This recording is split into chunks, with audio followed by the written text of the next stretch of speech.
करत नाही. आता तर दूध का दूध पाणी का पाणी झालंच पाहिजे. दडपशाही नाही सहन करू शकत आम्ही.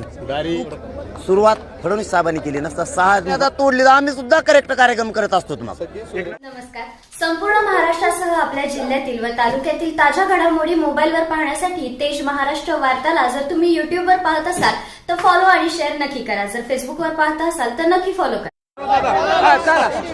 आज तुम्ही देवेंद्र फडणवीसांचा जबरदस्त विरोध केला करत आहात, तर भविष्यात मतदान कुणाला करायचं? आता आगामी लोकसभा निवडणुका येणार आहेत, तर मतदान कुणाला करायचं? भाजपला करायचं का नाही करायचं? राजकीय मार्ग माझा नाही. पहिल्यापासून तोच शब्द बोलतो. आता देवेंद्र फडणवीस साहेबांनी 2-4 चुका अशा केल्यात की लोकांवरती गुन्हे दाखल करायला लावणे, माझ्यासारख्या सर्वसामान्य लेकरांवरती SIT सारख्या नियुक्ती करणे. तुम्ही ज्यांनी भ्रष्टाचार केला त्याचसारखे करायला पाहिजे. मी ते नाकारत नाही. आता तर दूध का दूध पाणी का पाणी झालंच पाहिजे. आता SITने चौकशी केलीच पाहिजे. आता दुसरे डावं टाकायला चालू केलेत की तुम्ही गुन्हे दाखल करायला सुरुवात केली.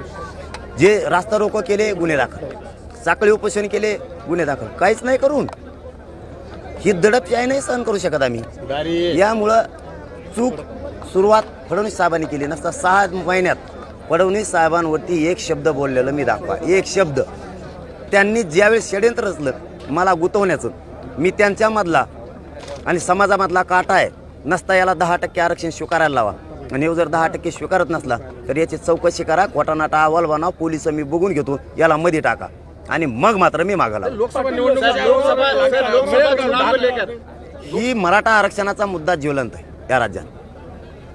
त्यांना निवडणूक घेणारच नाहीत ते. मराठा आरक्षणात मार्गी लागेल. एक मिनिट मराठी संपूर्ण सगळे इलेक्शनच्या अगोदर होईल का ते? दादा ते घेणार, ते निवडणूकच घेणार नाहीत. राज्यात ज्वलंत प्रश्न आहे मराठा आरक्षणाचा, तेच निवडणूक घेणार नाहीत. नसता पुढचं त्यावेळेस सांगा. मुख्यमंत्री म्हणाले होते की करेक्ट कार्यक्रम करू. आता तुम्ही म्हणतायत की मराठा समाज कसा करेक्ट कार्यक्रम करतो आणि ते दाखवून देऊ. म्हणजे आता एकनाथ शिंदेना देखील तुम्ही आता डोक्यावर घेतलाय? नाही, डोक्यावरून फाक्यावर नाही. मग मी डोक्यावर नाही, पायाखाली नाही, काहीच नाही. माझा राजकीय अजेंडाच नाही. 6 महिने शिंदे साहेबाच्या शब्दावर, त्यांचा शब्दाचा मान सन्मान मराठ्यांनी केला का नाही केला तर याचं उत्तर केलं आहे. आंदोलन आम्ही चालवतो. तुम्ही सांगताल ते 6 महिने ऐकलं म्हणजे आम्ही तुमचे लाड केलेत. उलट तुमचे लाड केलेत, कारण आम्ही प्रत्येक वेळेस म्हणलो देऊ शकतात आरक्षण तर शिंदे साहेबच. आणि तुम्ही मला म्हणजे गुतवाल निघाले मला फडणवीस साहेब. मी बोललोय फडणवीस साहेबाला, शिंदे साहेब काय म्हणते लिमिट तोडलं तर मी करेक्ट कार्यक्रम करतो. म्हणजे तुमच्यावर मराठ्याने विश्वास ठेवायचा, 6 महिने वेळ बी द्यायचा आणि तुम्ही आमचा करेक्ट कार्यक्रम करणार. मग तुम्ही मर्यादा सोडली, तुम्ही मर्यादा तोडली तर आम्ही सुद्धा करेक्ट कार्यक्रम करत असतो.